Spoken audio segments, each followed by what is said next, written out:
নাক দিয়ে হঠাৎ রক্তপাত কেন হয় এমন? শুধুই ব্রেন স্ট্রোক নয়, আরও নানান কারণ রয়েছে নাক দিয়ে রক্তপাতের। ভয় না পেয়ে কি করবেন তখন? পরামর্শ দিচ্ছেন হোমিওপ্যাথির সিনিয়র সুপার স্পেশালিস্ট ডাক্তার প্রকাশ মল্লিক। হ্যাঁ, নাক দিয়ে রক্ত পড়া একটা কমন ডিজিজ এবং এটাকে আমরা ডাক্তারি ভাষায় বলি এপিস্ট্যাক্সিস।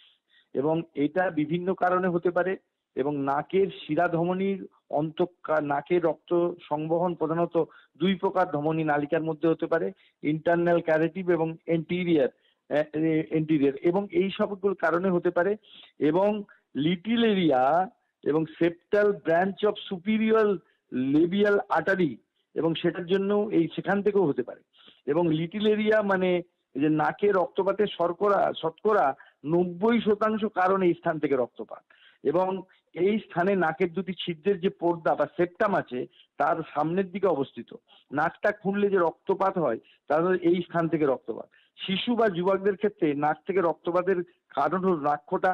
এক্ষেত্রে বলা যে শিশুর নাক থেকে রক্তপাত সাধারণত শীতকালে হয়, কেননা তখন নাকের পর্দা থেকে সর্দি পরিষ্কার করার প্রবণতা থাকে।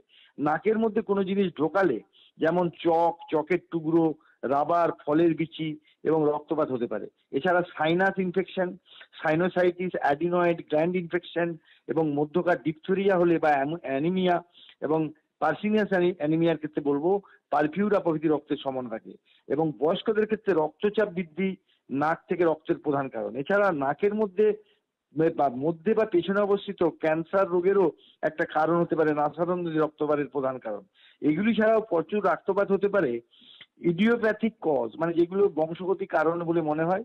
কোনো রুগীর নাক থেকে রক্তের সমস্যা এলে তার জন্য দু প্রকার ব্যবস্থা নেই। প্রথমত রক্ত বন্ধ করার জন্য নির্ধারণ করা, তার চিকিৎসকের কাছে যাওয়া, এবং অনেক সময় ঘরোয়া উপায়ে রক্ত বন্ধ করা হচ্ছে যে নাকটাকে চেপে ধরা, রুগীকে বসিয়ে মাথা একটু নিচু করে নাকের উপর কোনো পরিষ্কার কাপড় চাপা দিয়ে 10 থেকে 15 মিনিট নাকটাকে টিপে থাকবেন।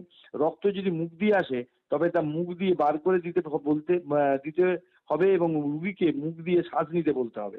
এবং শকের অবস্থায় রুগীর নাড়ির গতি খুব দ্রুত এবং কম চাপ হবে। রুগীর হাত থেকে রক্ত ঠান্ডা হয়ে যেতে পারে। রুগীর রক্তচাপ কমে যাবে, রুগীর প্রস্রাব কম পরিমাণ হবে। এই উপসর্গ হলে শীঘ্রই হসপিটালে নিয়ে যাওয়া উচিত। তবে এই ক্ষেত্রে বলবো যে আমাদের হোমিওপ্যাথি চিকিৎসাতে এক্ষেত্রে আমাদের ভালো আছে, ওষুধ আছে, যদিও এটা তাৎক্ষণিক, যদিও চিকিৎসকের পরামর্শ নিয়ে নেওয়া উচিত। অবশ্যই অ্যাসিড নাইট্রিক এবং মিলিফোলিয়াম, আমি একজন এমএলএ এর স্ত্রীর তার কিন্তু তাৎক্ষণিকভাবেই ভালো করেছিলাম, যেটা কোনো এলোপ্যাথি সায়েন্সে ভালো করতে পারেনি।